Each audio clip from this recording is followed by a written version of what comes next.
প্রিয় দর্শক, এমন কিছু আজ কথা বলবো, আপনাদের ভালো লাগতো আবার নাও লাগতে পারে।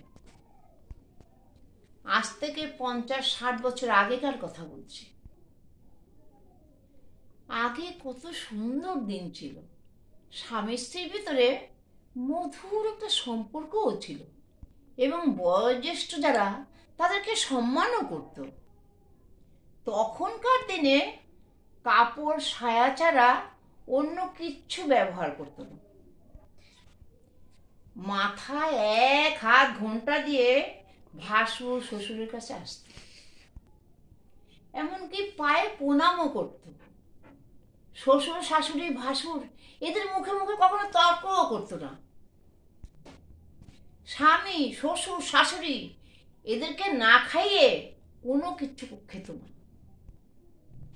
এখনকার দিনের বউরা স্বামীকে মানে না, শ্বশুর শাশুড়িকে মানে না, তাদের খেতে দেয় না,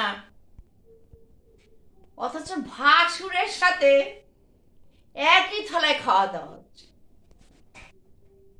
পুরোটা অথচ ইয়ার্কি ফাজলামও চলছে। স্বামীকে নাম ধরে ডাকছে, স্বামীর গায়ে পা লাগলে নমস্কারও করে না, উল্টে গালিগালাজ করে। কাপড়ের চল তো উঠেই গেছে, এখন কাপড় ছেড়ে নাইটি পরে ঘুরে বেড়াচ্ছে। কোনো জায়গায় যেতে গেলে কাপড় ছেড়ে চুড়িদার, গেঞ্জি, হাফ প্যান্ট এসব পরে চলে যাচ্ছে। বউরা মাথায় তো ঘোমটা দেয়ই না, স্বামীদের মুখে মুখে তর্ক করে, গায়ে হাত পর্যন্ত দিয়ে দেয়। স্বামীর সাথে কথা বলে তেরা তেরা, আর বাইরে কোনো ছেলে আসলে মিষ্টি মিষ্টি করে কথা বলে। এখনকার বউরা রান্না করে স্বামীর আগেই খেয়ে নেয়। স্বামীকে তো চাকরের মতন খাটায়, আর বলতে গেলে চোখ বড় বড় করে তাকায়। মুখে তো কোনো লাগামে নেই, যা ইচ্ছা তাই বলে দেয়।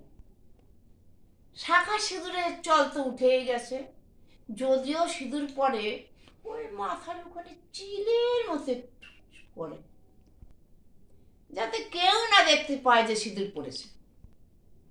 এখনকার বউরা সকাল 9টা-10টা অবধি ঘুমায়, আর স্বামীরা ভোরবেলা উঠে চাকরের মতো খাটে। এই হচ্ছে কলিযুগের হালচাল। যাক, এতক্ষণ এতগুলো যে কথা বললাম, যদি আমার কথাগুলো কারো ভালো লেগে থাকে অবশ্যই আমাকে লাইক, শেয়ার, সাবস্ক্রাইব করবেন। সবাই সুখে থাকুন, ভালো থাকুন, এই কামনাই করছি। নমস্কার।